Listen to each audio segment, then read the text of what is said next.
All right. Good morning, all. Welcome to this Conservation Applied Research card webinar today on the economic impacts of Minnesota's Energy Conservation and Optimization Program. Folks will continue to trickle in here, but we will just jump right in and get started because we have a lot of great content to cover. Thanks so much for joining us today. I'd like to cover a few housekeeping items before we start. All attendees will be in listen-only mode. We will answer all questions at the end of the presentation, but as questions occur to you, please type them in the Q&A box and send them to all panelists. The Q&A box can be opened by clicking the ellipse in the lower right of your screen as indicated on this slide. We will do our best to answer all questions within the time allocated, but if we don't get to some, we will answer them after the webinar. This webinar is being recorded and will be made available on the department's website.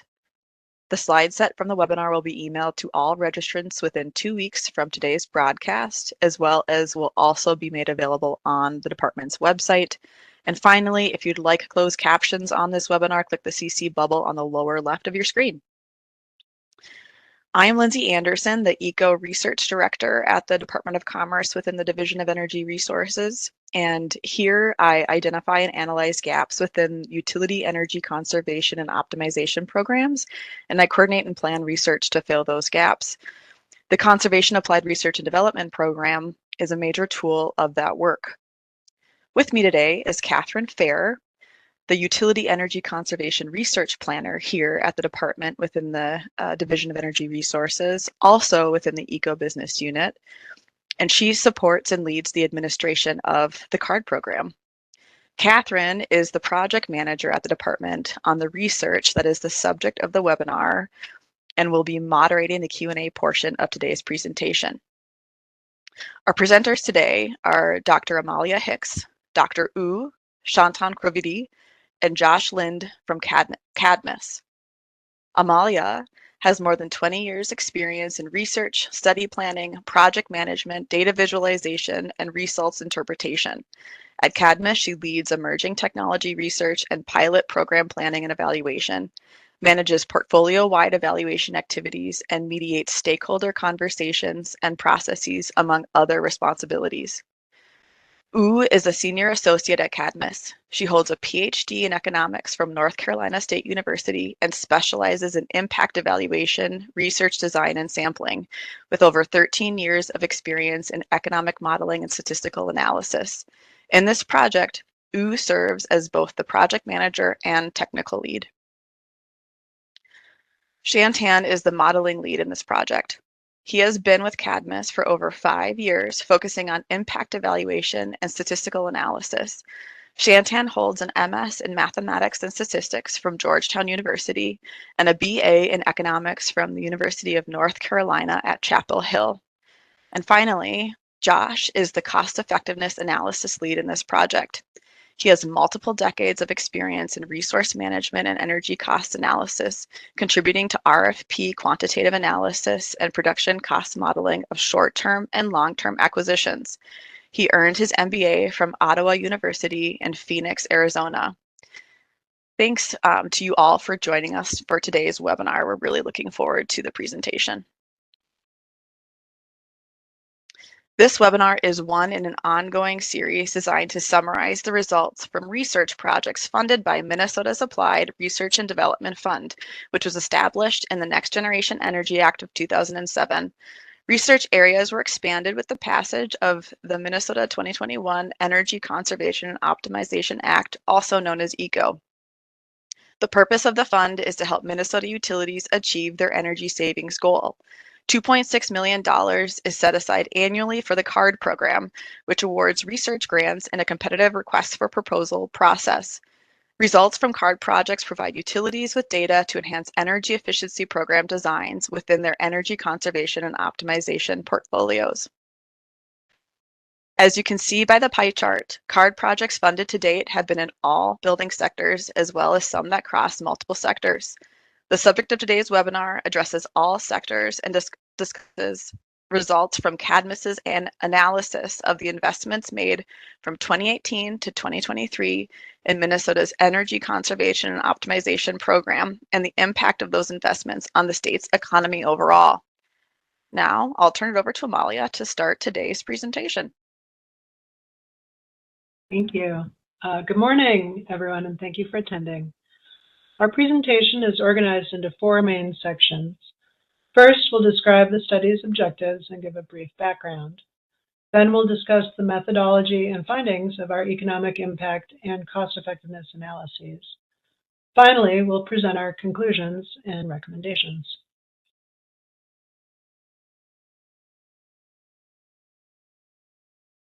The 3 primary objectives of this study were to analyze the larger economic impacts of eco-investments made during the 2018 to 2023 program years, assess the 2023 program year portfolio cost effectiveness, and share our findings with stakeholders and the public.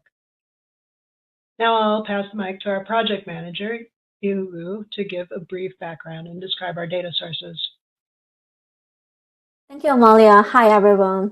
Minnesota's ECO program evolved from the long-standing Conservation Improvement Program, or CIP, which began back in the 1980s. Over time, CIP expanded to include low-income requirements and conservation investment levels.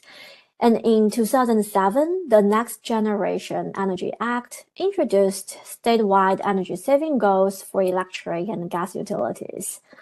As shown on the timeline, CADMS previously conducted 2 statewide economic impact studies published in 2015 and 2020, analyzing CIP investments from 2008 to 2013 and 2013 to 2018.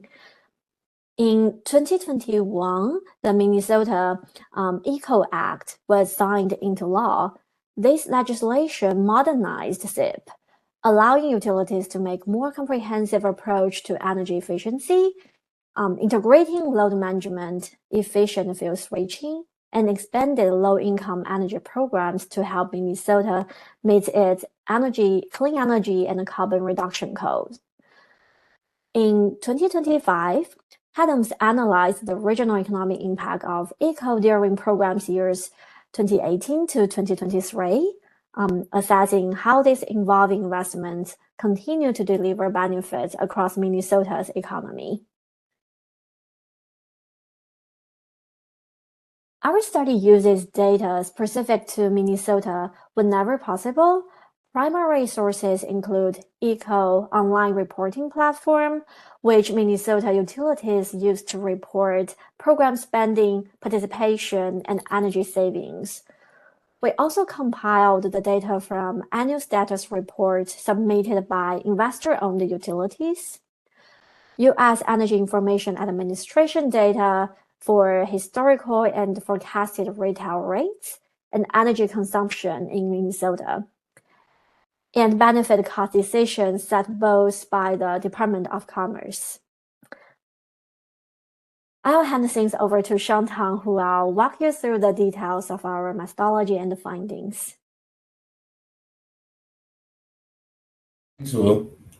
In this study, Cadmus looked at the direct effects of ECO investments made in 2018 through 2023, as well as persisting effects from ECO, like participant energy bill savings, which can last up to 25 years. The study included all gas and electric utilities that aren't exempt by the Department of Commerce. In addition to a statewide analysis, Cadmus conducted subdivided analyses that compared electric and gas programs, low-income and general programs, and the different energy efficiency portfolios administered by investor-owned utilities, or IOUs, cooperative utilities, or co-ops, and municipal utilities, or munis. The general methodology for the economic impact analysis is shown here. First, Cadmus quantified ECO investments and their direct impacts, including both positive and negative changes occurring in Minnesota. To properly model the economic benefits of ECO, it is important that money is neither created nor destroyed, such that every increase in spending in one area is offset by a decrease in spending somewhere else. Also, Cadmus only included direct impacts we could confidently quantify using available data. To model the impacts of ECO, Cadmus used software from Regional Economic Models Incorporated, also known as REMI. Its E3 Plus model, which stands for Energy, Environment, Economy, uses what is called an input-output matrix to link together all corners of Minnesota's economy. Finally, Cadmus analyzed the model's results, which communicate changes in key indicators to Minnesota's economy, such as employment and value added. Although REMI is a rigorous and industry-leading macroeconomic model, it is important to note that impacts are best interpreted by their directionality and magnitude rather than their exact precision. For example, rounding to the hundreds place rather than the ones place. And key change this year was that the team used updated assumptions for avoided energy costs, dollar per megawatt hour, and avoided capacity charges, dollar per kilowatt. This slide shows a simplified diagram of cash flows that Cadmus quantified in its model. Understanding the flow of money from ECO through the regional economy is imperative to understanding the impacts of ECO on the economy. There's a lot of lines and arrows pointing, so take your time in reviewing it as I describe the different portions of it. Baseline cash flow lines 1 and 2 coming out of the middle blue box. In the absence of the ECO program, Minnesota customers pay their energy bills and spend the remainder of their income on other goods and services. Program funding line 3, going from the middle blue box to the ECO programs. Under ECO programs, a portion of customer utility bill payments is allocated to support program implementation. And there are a couple of lines for line 4, which are program expenditures, where the ECO program funds are used to cover administration, delivery, marketing and evaluation, measurement and verification, EM&V, services provided by trade allies and program partners. Lines 5 through 8 are at the top, and they represent participant incentives and co-payments. Program participants may receive financial investments to offset project costs and may also make co-payments to complete the purchase of project-related goods and services. Lines 6 and 2 represent bill savings and spending shifts, where participants' energy bills decrease as a result of program participation. These savings can then be redirected toward additional spending on other goods and services. And finally, line 7 at the bottom right of the diagram, representing utility system cost savings, which are reduced customer demand for energy resources, which lower the need for generation, transmission, and distribution, which result in cost savings for utilities. This slide presents a high-level summary of the study's results. Using REMI software, Cadmus estimates ECO investments in energy efficiency from 2018 through 2023 will generate nearly 52,000 jobs and nearly $6 billion in value added to Minnesota's economy through 2048.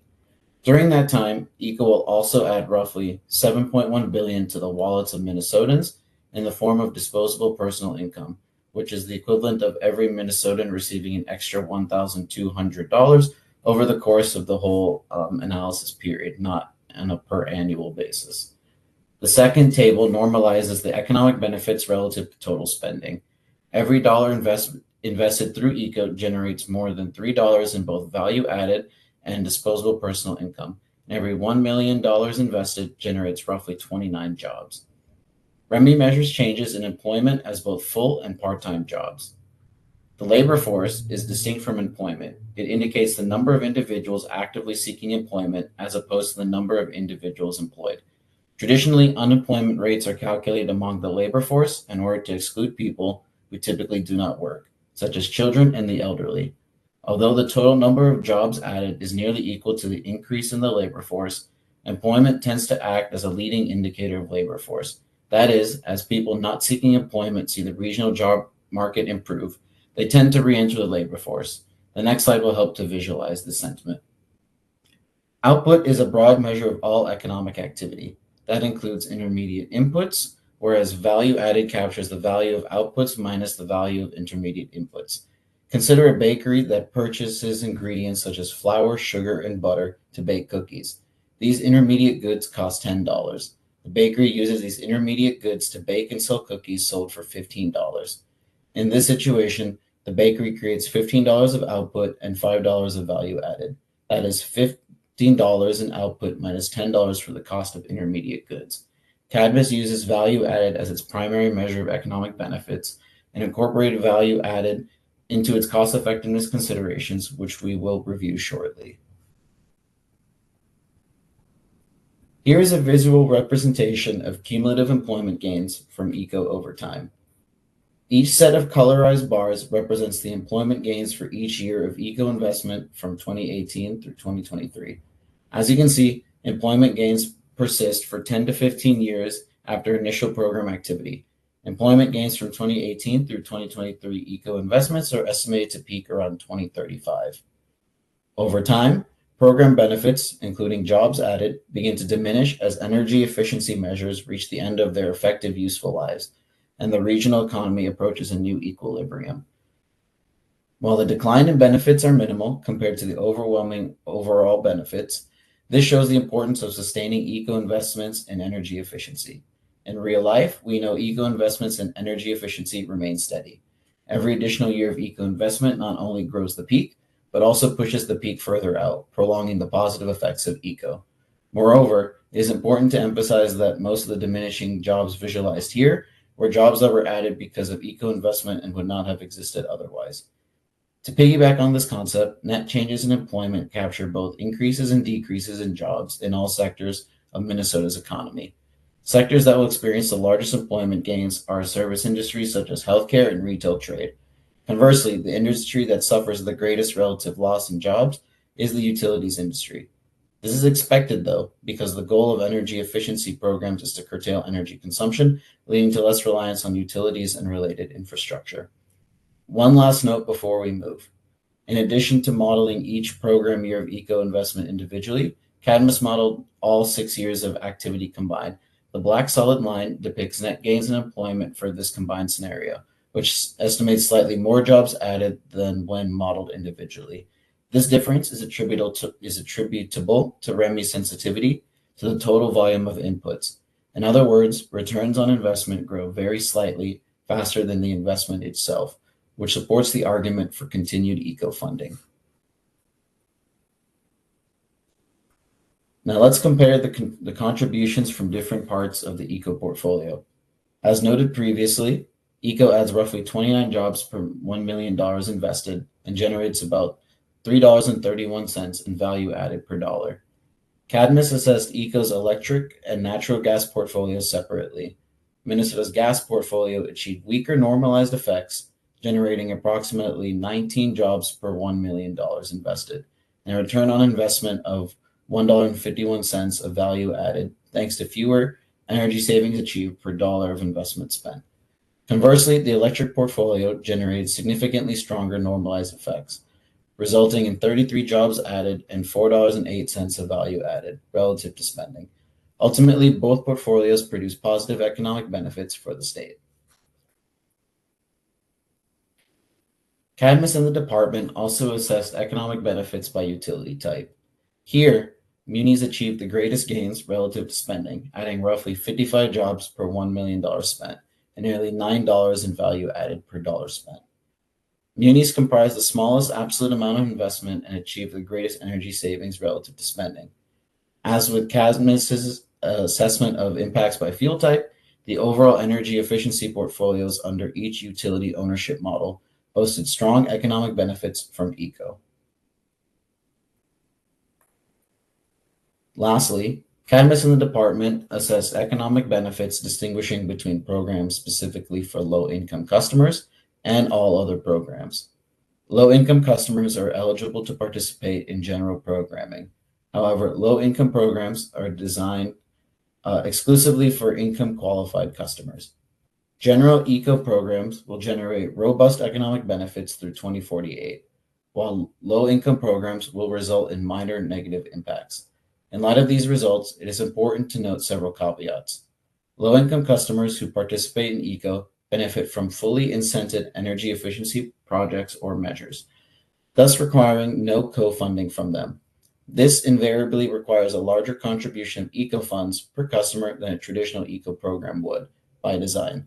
Also, these results do not account for all benefits low-income programs offer, such as reduced collections or arrearages, reduced strain on other public and income-based services, and avoided damage from utility shutoffs, among other potential benefits. Moreover, as visualized in the line graph, the negative impacts are so small that they comprise barely a fraction of a percentage point of the total impacts from ECO. And while overall negative impacts on the state are negligibly small, the low-income customers who participate still benefit from potentially decades of reduced utility bills that, again, have cascading positive benefits not directly captured in REMI. Ultimately, the overwhelmingly positive economic benefits from all other programs can support the administration of low-income programs and the income-qualified customers who participate in them. With that being said, I will pass it off to Josh to present on cost effectiveness. Thanks, Shantan. My name is Josh Lind. I'm an associate with Cadmus Group's cost effectiveness team, and I'll be presenting the next few slides. This section of the presentation describes another way to look at energy conservation and optimization, or ECO, investments and their relative benefits and costs. This is done through the lens of standardized cost effectiveness tests, or you may hear me refer to them as CE tests for short.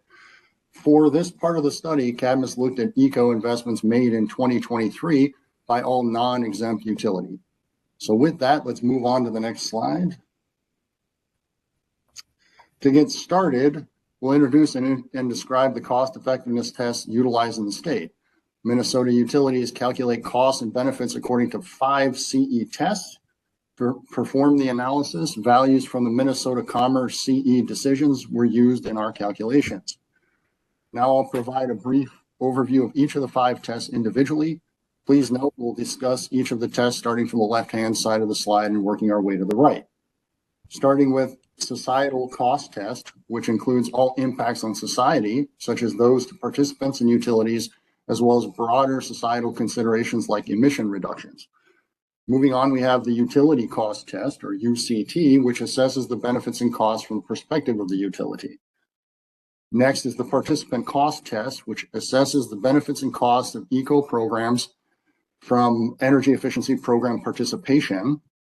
The 4th test is the Rates Impact Measure test, or RIM, which indicates how an energy efficiency resource may affect energy retail rates.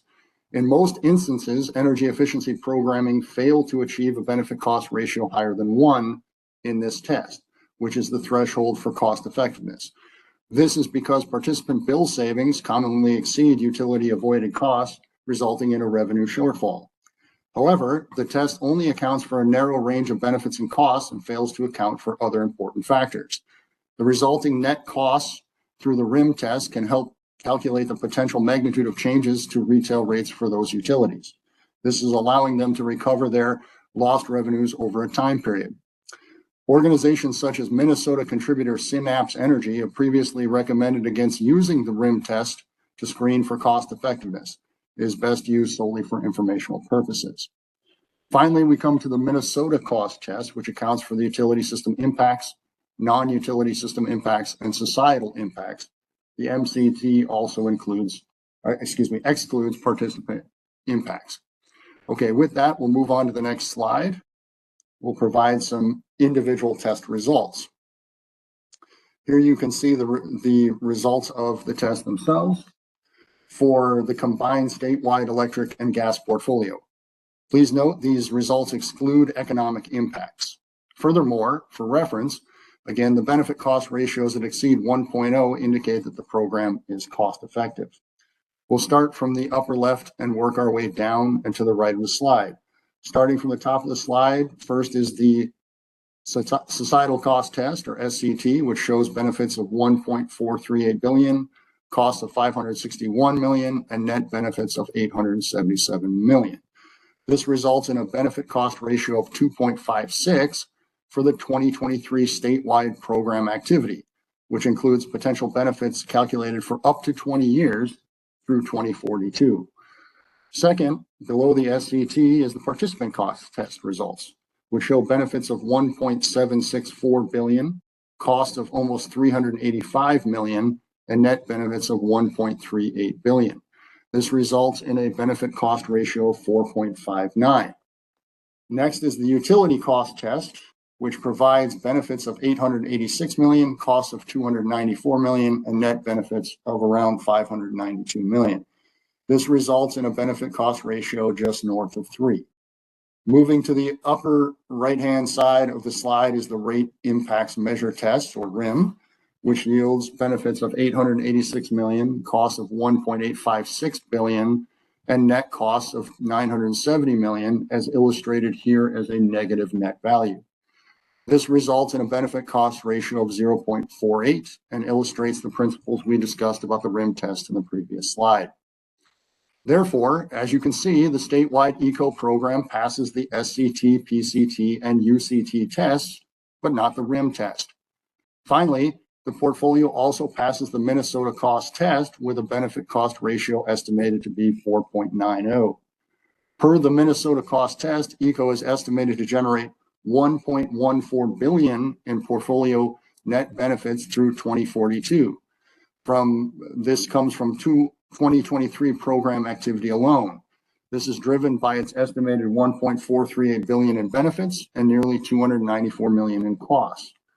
So those are the CE results of the 2023 program. With that, we can move on to the next slide where we'll discuss some conclusions and recommendations. And to start that conversation, I will hand it back over to Shantan.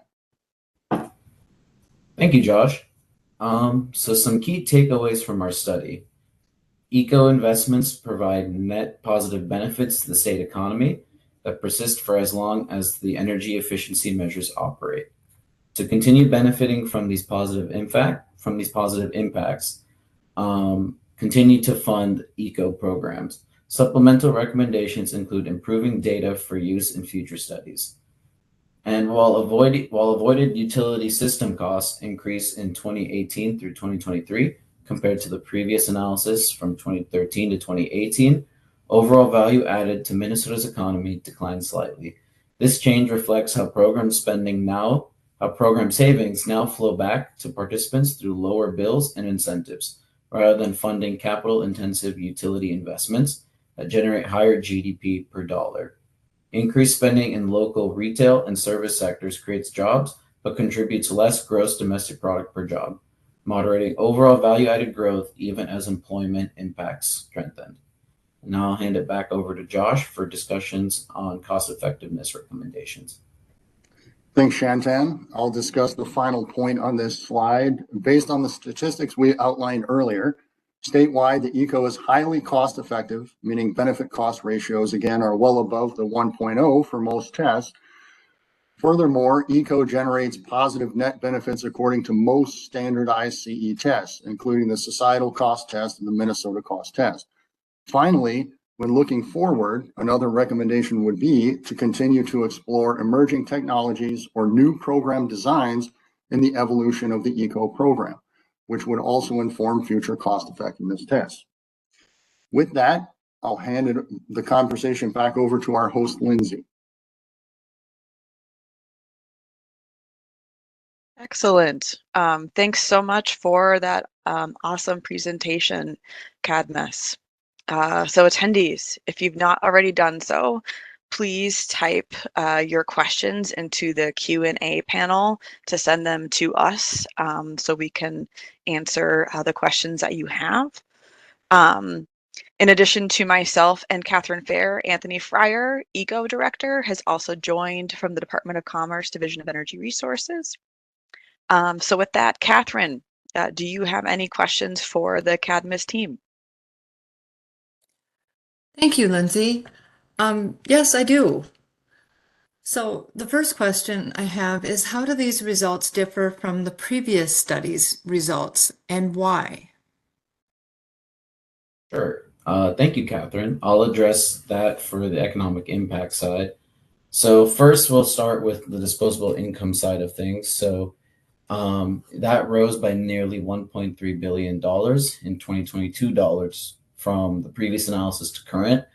And this is a mixture of increased customer bill savings and inflation. So with higher bill savings due to increased retail rates and energy savings, more money is going to customers' pockets overall. And plus with inflation, that total amount will also increase. And then this has an addition in helping to contribute to the increase in employment overall, which goes from 48,000 in the previous analysis now to 52,000. And since there's more income to spend in the economy, that means increased growth in other industries as customers are able to spend whatever additional money comes their way.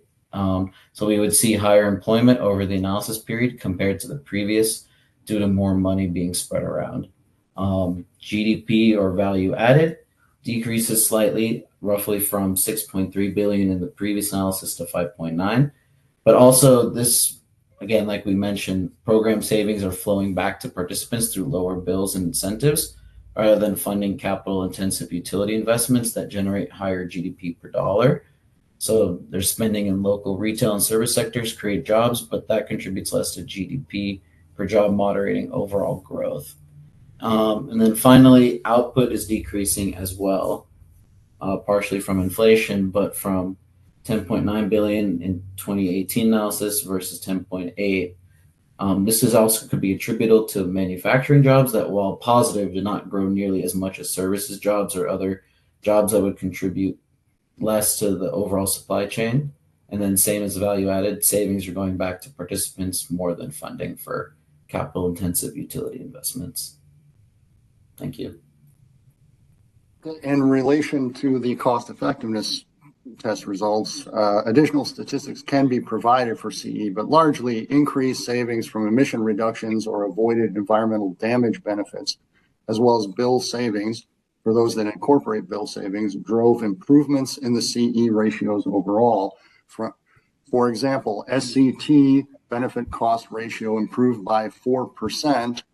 Its net benefits also improved by 9% relative to the 2013 through 2018 report produced in 2020.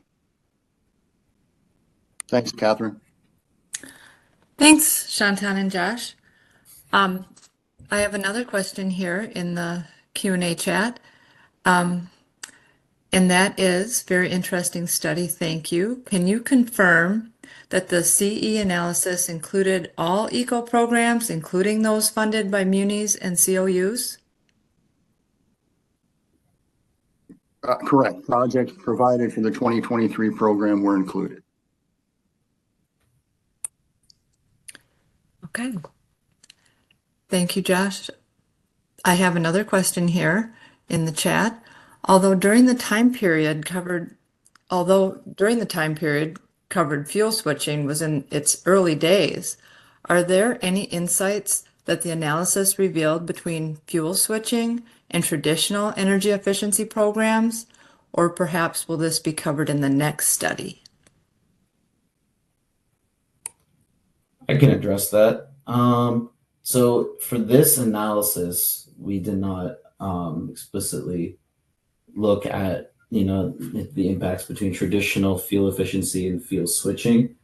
What the exact breakdown was, there were obviously programs that did cover fuel switching, but we did not do that level of granular analysis. So that can be considered then for the next analysis going forward. But no, for this current one, we did not make that distinction. Okay, thank you, Shantan. The next question I have here is, could you explain again why low-income programs were represented as a negative return? Sure, I can address that. In general, what we did was we took the expenditures for 2018 through 2023 for general programs and then programs that were attributed as full low income qualified programs. And then when modeling them individually through REMI, the total output granted over the full course of the analysis period represented negative values for just about everything for all the different categories of economic impact output that we were showing. So with that, just over time, it was deemed that those programs didn't generate overall positive net impacts over time. Okay, thank you. I have another question. It looks like it's somewhat related. Which sectors or regions of Minnesota benefited the most from eco investments? Sure.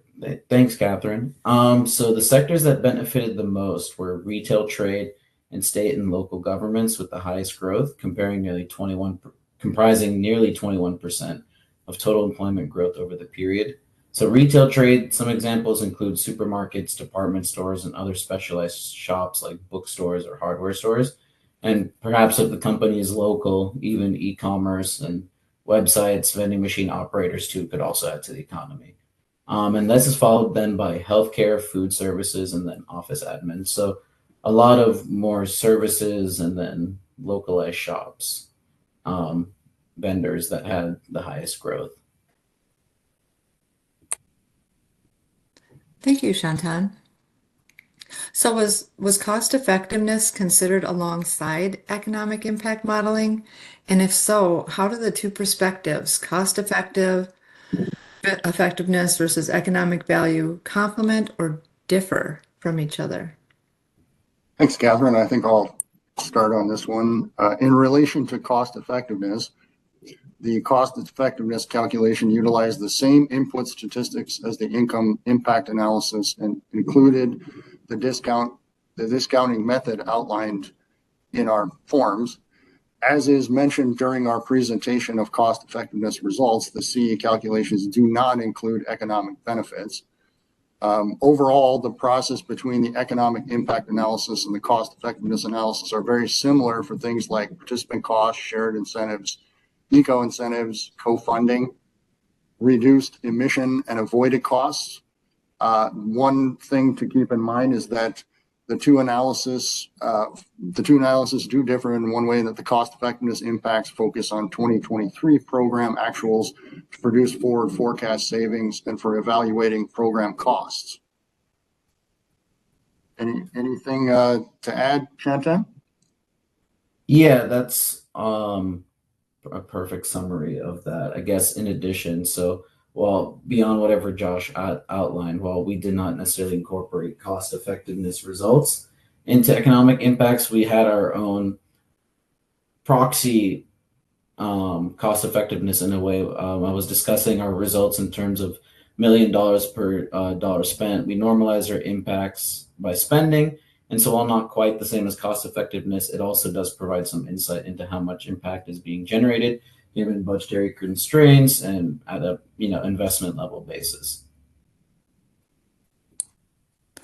Thank you. That was very helpful. So I want to circle back to the question regarding why low-income programs were represented as a negative return, and ask if Anthony Fryer could respond to that question as well. Yeah, thanks, Catherine. Just wanted to add a little more context to the response from the Cadmus team. The negative return on low income is sort of anticipated by the nature of the programs. The incentive, if there is one, tends to be a lot higher to cover more of the incremental cost. We do actually ask utilities to provide a cost effectiveness analysis for each of the low income programs, but we do approve low income programs that are not cost effective because by their nature they often are not. And so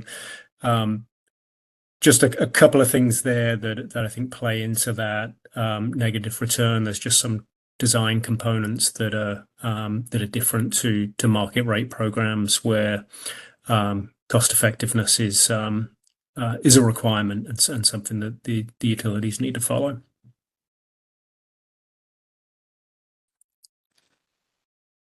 Thank you. Thank you for that additional information.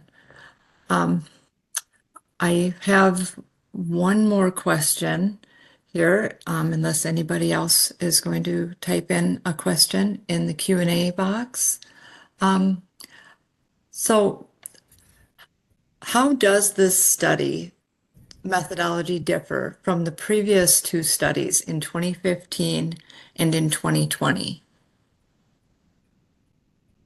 Sure thing. From a economic impact perspective, in 2015, the analysis team used a completely different software called InPlan, and that assumes and has different backend, different assumptions on the way that the company, different organizations, have their model baselines are different. So that's probably the biggest change between 2015 and these past two analyses.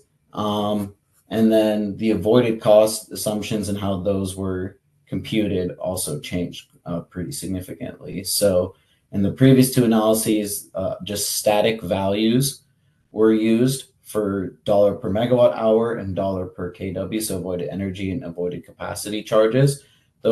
While those may have changed between 2015 and 2018, when the analyses were done, that methodology is still the same. However, when we then come to this current analyses, our avoided costs are dynamic and change based on the year. This is what Josh was talking about earlier, how the avoided cost considerations were kept the same for some of the years in the cost effectiveness analysis. So by keeping it dynamic, it's more in relation to the actual year of analysis rather than using 1 year's assumption and then applying it to all the other years of the analysis. So that's kind of the incremental steps and how things have changed. So, and then I guess the biggest change is then, switching to REMI in 2018 and then for this current analysis. So with REMI, there's a lot more outputs available and different considerations compared to InPlan. Well, thank you for that. We have one more question in the chat here. Will there be stakeholder meetings to discuss the results of this study's findings in greater detail with the community and utility stakeholders, or were there stakeholder meetings that already accompanied this study? Anthony?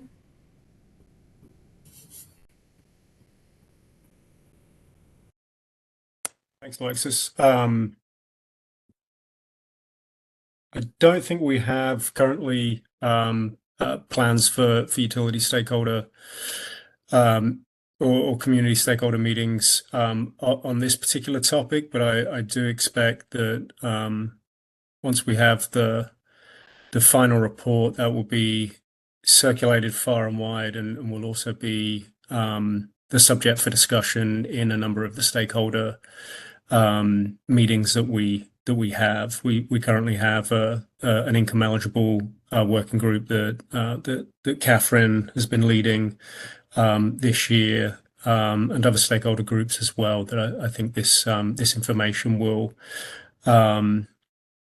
be sent to, and conversations about this and the ongoing potential study and the sort of approach toward the triennial planning period for 27 through 29. I think all of these things will be discussed and used to sort of inform them for the investor-owned utilities, and then whatever applications the stakeholders see for the munis and co-ops as well. And I was very sort of encouraged to see from the Cabinet's report just how effective the program implementation on behalf of the munis and co-ops appears to be in the results that they found. So no specific stakeholder meetings on this planned, other than the one that we're all on at the moment,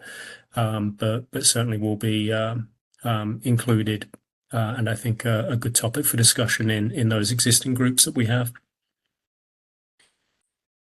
Thanks, Kath. Thank you, Anthony, for that. Lindsay, I do not see any more questions in the chat. Okay. Yeah, I don't either, so I will close us out. All right. So as a reminder to all of us here, the recording of this webinar and slide set will be available on the department's website through the Conservation Applied Research and Development webpage, which is listed on this slide, along with the final report and any other final deliverables in the near future. However, likely before then, the slide set will be emailed to all webinar registrants within a week or two of today's broadcast webinar. When the deliverables from this project are available, you can access and link to these resources from the Research Since 2020 webpage circled in red among the lists of other CARD research projects and available deliverables for projects completed since 2020. Besides Research Since 2020, the department's R&D webpage has CARD program resources such as program background and grantee information, as well as provides web links through the left panel to Commerce's Actions and Regulatory Project Search for final reports or web pages of final deliverables of CARD projects completed before 2020. And to keep abreast of upcoming CARD webinars as they are scheduled and other news related to the Minnesota Energy Conservation Optimization Program. If you haven't done so, please sign up for ECO updates to the Department EcoGov delivery. A live web link to subscribe will be provided in the follow-up email, along with live web links of other websites shared today with the slide deck, as well as the Gov delivery sign up can be accessed on the CARD webpage any day. Thanks again to our attendees for participating today. We really appreciate your interest in CARD and CARD projects. And we have more. So registration is open, more presentations of CARD projects. So registration is open for 3 CARD webinars in December. The registration link on this slide will allow you to sign up for 1 or all 3 of the December webinars. On December 4th, Slipstream will present their Cool Savings Unlocking Flexibility with Refrigeration Thermal Energy Storage, in which they will review their economic analysis of refrigeration thermal energy storage systems and key lessons learned from stakeholder outreach, and their proposed program framework for integrating refrigeration thermal energy storage into Minnesota's eco programs. Then on December 11th, Slipstream again will present on their field demonstration of ASHRAE Guideline 36, High Performance Sequences of Operation for HVAC Systems, where they will review the industry best practice for high performance building control sequences for HVAC systems. In this presentation, you will move beyond theory as Slipstream will present the proven outcomes from implementing these sequences in 2 Minnesota commercial buildings. And finally, in December, on the 18th, the University of Minnesota Center for Sustainable Building Research will present the Market for Passive House Multifamily Projects in Minnesota research, in which they will detail the feasibility, cost effectiveness, and energy and carbon savings potential of passive house certification for multifamily projects in Minnesota. You will leave this webinar with actionable guidance on how to best structure eco programs targeted at multifamily house construction. With that, do not hesitate to contact me, Lindsay Anderson, or Catherine Fair if you have any questions or concerns on CARD. And of course, CARD is one of many energy programs within the Minnesota Department of Commerce Division of Energy Resources. So for more information on other Minnesota energy programs, visit the Department Energy Division webpage there. And so with that, this ends our webinar. Take care and goodbye.